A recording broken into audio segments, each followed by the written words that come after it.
kati anti olaba kye nabagamba wano wetwasimba kasooli ku Idi el Fitri ne tukolako half day ne tusimbamu n'emiti yali mu April ebiseera byali bya April kati wuno kasooli tukungula wuyo mumulabye muyitirivu obungi agenda bakasitwala kati loole nozanga 15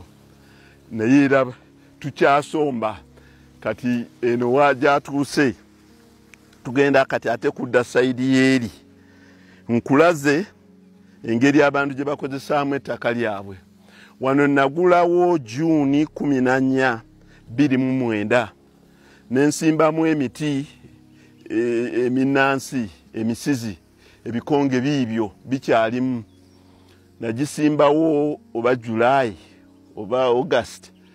nensimbamu mu kitundu kino wano pine eri ekyemmanga nensimbayo kalitunsi naye era okuva edda nedda enkola yange era nateekeramu kasooli era twakungula kasooli wano ebifo byali biwerako ebya kasooli yoyo gwe naguza World Food Program zaali tani 33 mukwano gwange gwe nabagamba Haji Nsubuga gwe yanyamba okutunda Family Loaf natete gwe yanyamba okuguza aba World Food Program kati bwenzijamu emisizi nagirekamu emyaka 10 bwenzijamu emisizi ne pine nenzizaamu kalitunsi omulala uyo ye kalitunsi gwe nasalidde ku myaka 3 n'ekitundu enabye ebikonge bino ebyakasalwa era olwamaze omusalamu ne tusimbamu kalitunsi omulala ne tusimbamu ne kasooli ono kasooli ekika oba bamuyita long 5 oba ye H10 akulira mu myezi 2 n'ekitundu mugula ku musajja awaza nababuuza ne bamba nti katukuwe season ene erabika ya bunkenke katukuwe kasooli akula amangu nabalaga ku Idi tumusimbamu tumuteekako akajimusa katono kati mulaba emiti giijo gisituse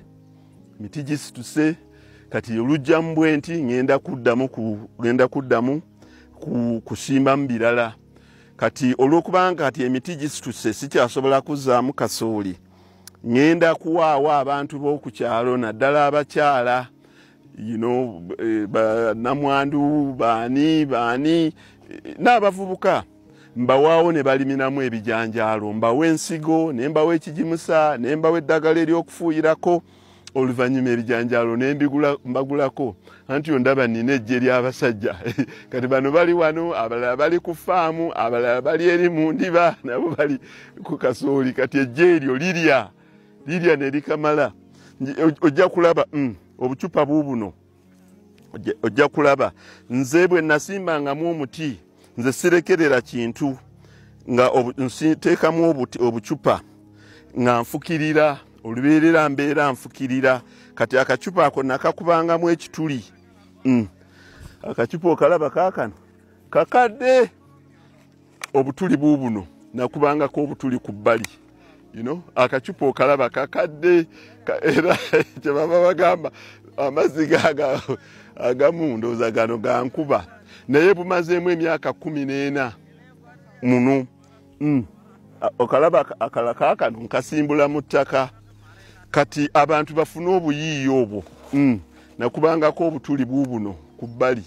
kuba bwensimbamu ekintu kyaye bwensimbamu omuti kuba nali sinnabimanya bwe nasimbiramu nga simanyi season nasimba omusana ne gujja ne gukwata egundi yange kunza sijja kukkiriza nindetanga obucupa buli muti nga nguteerako obucupa 3 emmanga erini nayo ziddamu nga nfukirira era n'enkoba kubanga tetwasombanga amazzi enkoba ezaaleetanga amazzi ne tuyiwa mu bidrum ne tuteekamu buno obucupa kati obulaba obucupa buubuno bukadde ng'era nfukirira kati wano nga bwe nkugambe tetwasimbawo emisizi ne pine side eno ey'ekyemmanga kati wano naakatemawo emiti emirundi 2 naye nsimbyemu omulundi ogwokusatu naye era ne kasooli namukungulanga kati era ne kasooli omulaba omugiraba eminwe eminwe giraba. Kati ono singa tumulinze ne tumulekamu okukala, twali badde tulifuna kasooli muyitirivu nnyo obungi. Emiti anti ogiraba, emiti giigino ogiraba okukula kwe gikuze, ogulaba gye gunkoma, ogulaba gye gunkoma mu myezi 2 n'ekitundu. Secret ki eri emabega w'ekintu kino? Kabalamu, bw'oba osimba teekako akajimusa aka NPK, teekako akajimusa aka DAP, teekako bw'aba wayiseewo omwezi gumu yongerako akajimusa aka NPK ne DAP, ne kasooli mufuuyireko akajimusa aka waggulu, byonna bikule bitambule nga bw'obiraba. Kati lwaki kasooli ono mutemyemu? Emabega kawo nabagamba baagala okugula kasooli naye munnange abantu bonna tebasobola. Ate ne kasooli mungi nnyo, toyinza kuteekako bantu kizibu kyekaniddeawo. Kati kasooli ono n'alibadde muleka ne mukaza, n'alibadde mulindamu ne muleka ne mukaza. Naye ensonga entuufu eriwo nti omuti gwange guno gujja kukosebwa, kubanga kasooli ono wanaatuukira okukala mwezi nga gumu n'ekitundu. Ate kasooli okukala aliko era n'emirimu mingi, ate ng'ebyokukola nina bingi. Kati omuti gwange guno gwe njagadde gweyagale, naye kasooli simutwala musuula. Tugenda eri olabe kye ngenda omukolamu. Ngenda mukolamu maize silage. Yes. Naye waliwo gwe nja okuleka akale, because eka za kasooli nina 40. Buli ngeri ne bwe naaba njagala nti okuba silage ku kasooli eyabala bw'ati. Omulaba yenna omutunsi munene nkola ebintu bino n'okubiraga abantu. Bannange, nze nali sigenderedde kugenda ku social media. Nze ab'amawulire be banzuula. Omwami Joshua Kato wa New Vision oyo Harvest Money ye yajja noonya n'amprofilinga okukakkana nga I'm one of the best farmers mu 2013 ne 2014. Era nze nali best farmer mu agroforestry. Bajja ne basanga ebibira byange 2013, egyo gisusa emyaka 10 when I was the best farmer. Ne bankuba mawulire ne bakola byonna, nze munnange nze saabimanya. Ekyaddako ye yali Bukedde TV, ne bajja gyendi omukyalo oyo Robin Asanyu Mweruka ne bansaba interview ku program bagiyita omuntu w'abantu. Mu 2016, 2017 ne bamprofilinga bankwata emirundi emyezi 2, emboozi yabanyumira engeri gye nkolamu emirimu, ne bamprofilinga emyezi 2. Kati obuntu obwo bwe babuteeka ku TV ya Bukedde, jjulo ly'abalamu wano nga TikTok ekutta akati, abantu ne batandika ng'obujjayo ne babusalasalangamu obutundutundu ne babulaga abantu. Kati waliwo ekimu ekitansanyusa nga aba TikTok bajjayo obuntu bwo n'abakolera amakulu. Kati bagendanga ne basalamu kino ne bakigatta na kino ne bagatta na kino, oluusi ne bakumisrepresentinga. Kati awo my IT manager Vienna yaŋŋambira nti mukama wange amagezi ge naalibadde nkuwa kwe kuteekawo official page eyiyo eri official omuntu amanye nti bakukwotinga ku kintu gwe kye weeyogeredde ekikyo, so si bye bagenze basalasalamu ne bajja awalala. Nze ndowooza giri emyezi oba 6 oba 8 emabega kwe kutandika okusharinga nammwe. Era nze ebya social media sibimanyi nnyo, olaba ebintu byawe bisinga bya amateur. Naye oluvannyuma kigenze ne kinnyumiramu olwa impact gye ndabye kye gikola ku bantu. Impact eno weesingidde okunsanyusiriza be bantu okutandika okutegeera ekyali ekigendererwa kyange. Mama ndikaki kasajja nnyo mu kulima kunoonya kyakulya. Naye najja eno ku kyalo waffe gye nzaalibwa. Abantu kati bw'olaba kulaba osimbye ebibira nga bakugamba nti ate atemawo ebibira binansangawo n'asimba bino ebibira. Bantu butamanya.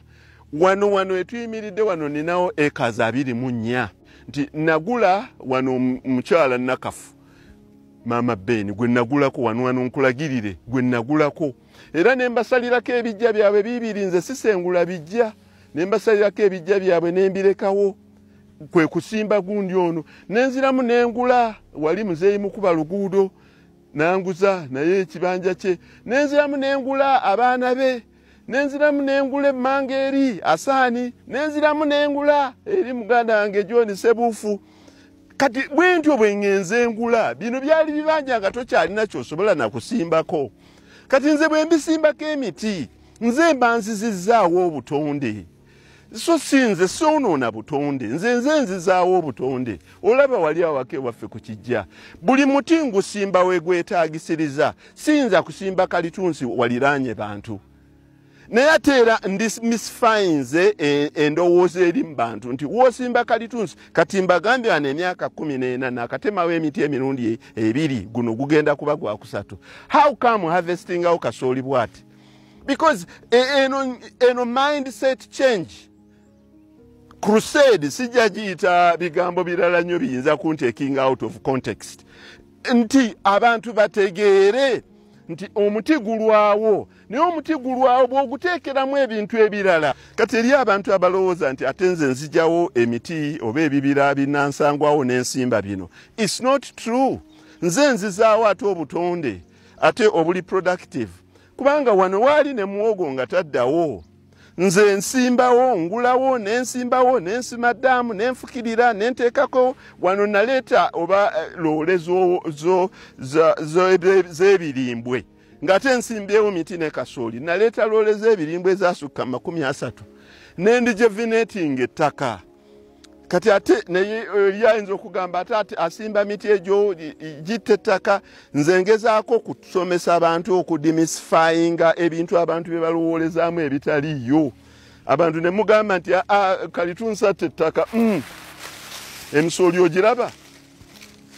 ogiraba buli wonna wonna wenkwata emisooli ogiraba kati ekyo kye bakaayaniramu nti kalitunsatta ettaka ate ettaka eryo ettaka eritafanga liri luddawa kubanga wawe batalimye myaka 200 ettaka liba rejuvenated kati nze nina obusa era wano oluba okujjamu kasooli ono kati ngenda kuwaawa abantu nsinga kuwa abakyala n'abavubuka bagenda kulimamu ebijanjaalo wali era wennasimba ebijanjaalo baabijjeemu nze abantu mbawa ettaka nembawa ensigo nembawa ekijimusa nembawa n'eddagala lye bafuuyirako obuwuka buleme kulya bintu byabwe oluvannyuma ebijanjaalo nembigubagulako at market price kubanga bwe nkugambye lino gye lyange lirya okuva ku makya paka kawungezi oba twatandise okukola wano okuva ssaawa emu gwe gundi twatandise ssaawa meka ssaawa emu tujja kukola paka ssaawa meka